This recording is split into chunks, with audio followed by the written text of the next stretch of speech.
ৰহমৰিয়াত আৰম্ভ হ'ল গৰাখহনীয়া। প্ৰতিটো নিৰ্বাচনত ৰহমৰিয়াৰ গৰাখহনীয়া ৰোধৰ প্ৰতিশ্ৰুতিৰে ভোট ভিক্ষা কৰে জনপ্ৰতিনিধিয়ে।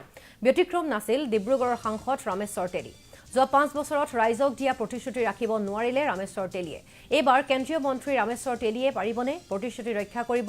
মন্ত্ৰীগৰাকীৰ পৰা কি আশা কৰে ৰহমৰিয়াৰ ৰাইজে? এই সন্দৰ্ভত চাওঁ আহক আমাৰ সাংবাদিক বিশ্বজিৎ ফুকনৰ এখন প্ৰতিবেদন। মই এই মুহূৰ্তত উপস্থিত আছোঁ ৰহমৰিয়াত আৰু ৰহমৰিয়াৰ বিষয়ে বেছি কোৱাৰ হয়তো প্ৰয়োজন নাই।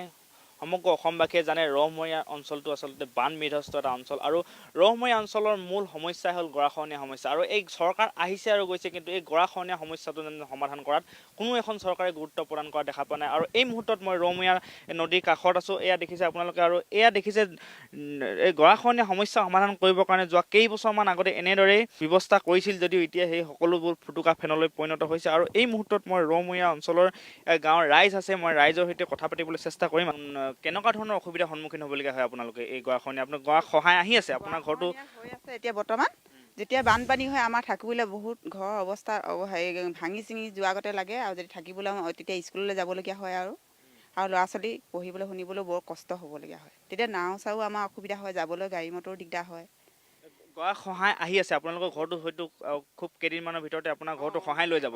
ক'ত যাব, কি কৰিব আপুনি? তেতিয়া চৰকাৰে আমাক কিছু অনুদান দিয়ে নে নিদিয়ে সেইটোকে আমি চৰকাৰক জনাব বিচাৰিছোঁ।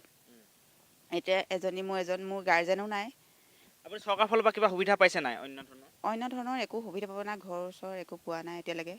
টিউবৱেল চিউবৱেলো আমাৰ নাই, অসুবিধা হয়। 2-3 মাহ আগতে নদীৰ পানীয়ে খাবলগীয়া হয়, আৰু নিজে কষ্ট কৰি গাহৰি চাহৰি পুহি টিউবৱেল চিউবৱেল লোৱা হয়, আৰু নহ'লে তো অসুবিধাই হয় আমাৰ। আপোনালোকৰ বিধায়ক সাংসদক চিনি পায় নাই? আপোনালোকে দেখিছে নাই? এফালে আহি পাইছে আপোনালোকৰ ঘৰৰ পৰা? তেনেকৈ আমাৰ ঘৰত এইফালে অহা নাই, নদী কাষৰ ওচৰলৈ অহা নাই। ৰামেশ্বৰ তেলীক চিনি পায় নাই? ৰামেশ্বৰ তেলীক এনেই শুনিছোঁ, কিন্তু আমাৰ নিচেই কাষলৈ এদিনো অহা নাই।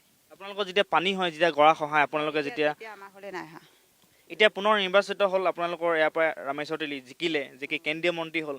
তাৰপিছত এতিয়া ভাবেনে আপোনালোকে ৰহমৰিয়া এই গৰাখহনীয়া যি মূল সমস্যা, এই সমস্যাটো তেখেতে সমাধান কৰিব বুলি ভাবে? তেখেতক কিবা আহ্বান জনাব নি আপোনালোকে? এতিয়া কিছু সুবিধা পাম বুলি আশা কৰিছোঁ ৰামেশ্বৰ তেলীক এইবাৰ প্ৰধানমন্ত্ৰী হয়। আচলতে এই ৰহমৰিয়াৰ পৰিৱেশ আৰু